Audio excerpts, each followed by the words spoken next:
नमस्कार मित्रों, आपका मैथ क्लास में स्वागत है।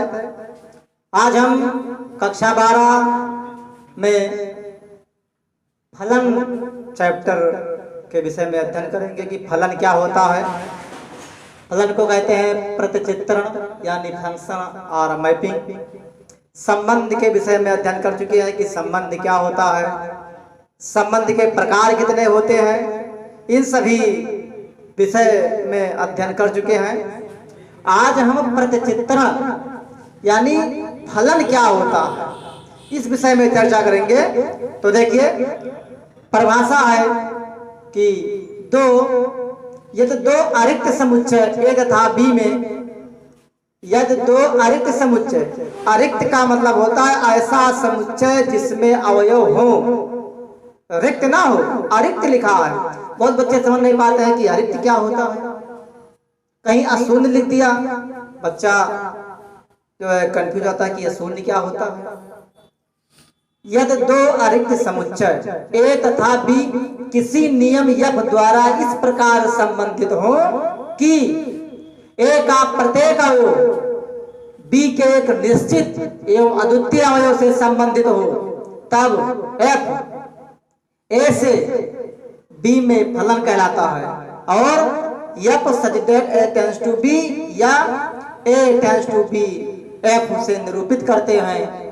जैसे F such that R tends to R comma F of X बराबर एक्स स्क्वायर से परिभाषित एक फलन है जहां आर वास्तविक संख्याओं का समुच्चय है। बात समझे? तो फलन को बहुत ध्यान से पढ़ें और हम आपसे अपेक्षा करेंगे कि अधिक से अधिक वीडियो को सब्सक्राइब करें, शेयर करें और वीडियो को अंत तक जरूर देखें। अब हम एक और परिभाषा देंगे, अथवा लगा दीजिए। कहता है, तो देखिए अथवा में एक और परिभाषा, छोटी सी परिभाषा है। कहता है यक्ष का वाई पर फलन, यक्ष का वाई पर फलन यक्ष क्रॉस वाई में एक ऐसा संबंध है कि संबंध के कोई दो कर्मित युग्म का पहला अवयव एक ही अवयव नहीं होता। ध्यान से देखें, यक्ष का वाई पर फलन यक्ष क्रॉस वाई में एक ऐसा संबंध है कि संबंध के कोई दो कर्मित युग्म का पहला अवयव एक ही अवयव नहीं होता। जैसे एक संबंध लिखा है कर्मित युग्म में 1,3 या 1,3, 2,4, 1,5 एक फलन नहीं होता है। क्यों नहीं होता है?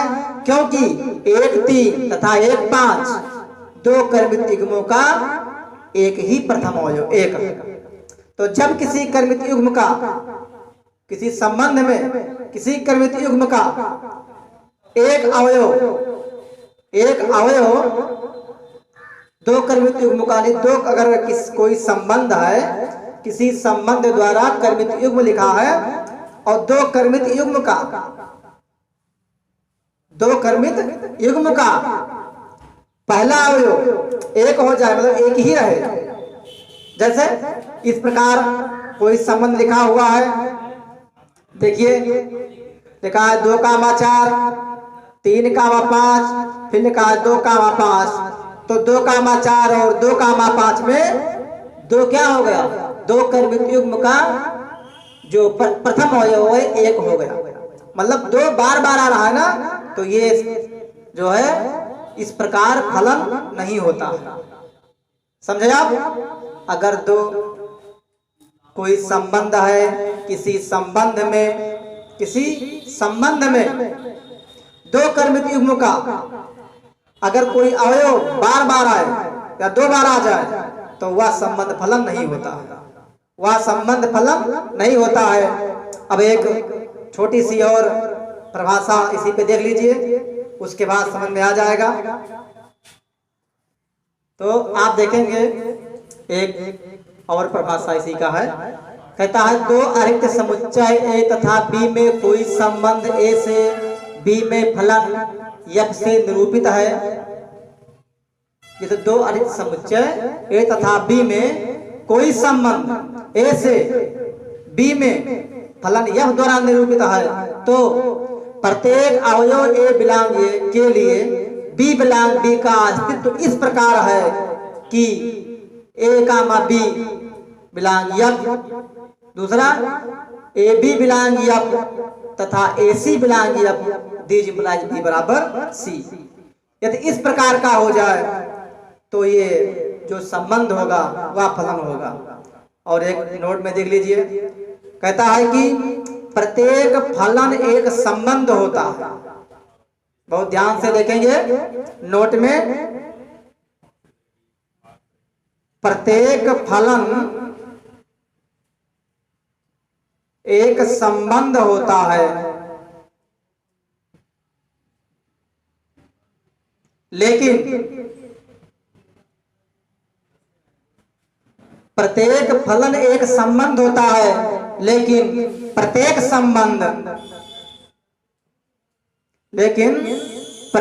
संबंध एक फलन नहीं होता।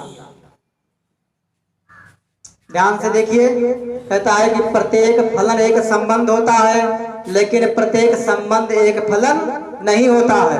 जैसे एग्जाम्पल देखिए, लिखा ए बराबर 1 2 3 और बी बराबर 4 5, तब यफ बराबर 1 कामा 4 2 कामा 5 और 3 कामा 4, 3 कामा 4 एक फलन है। क्या है? एक फलन है। लेकिन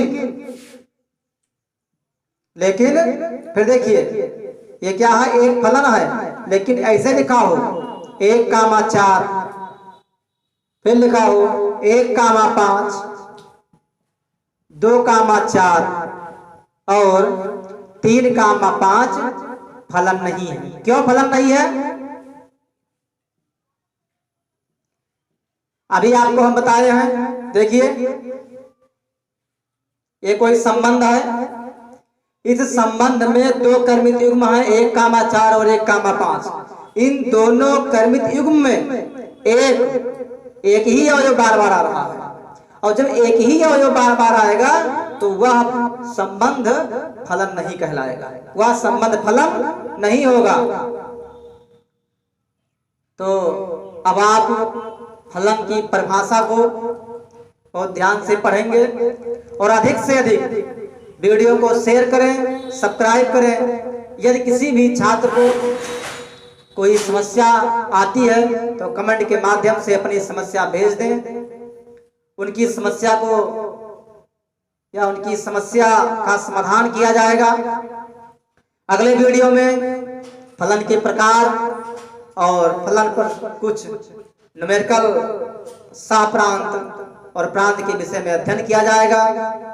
तब तक के लिए धन्यवाद।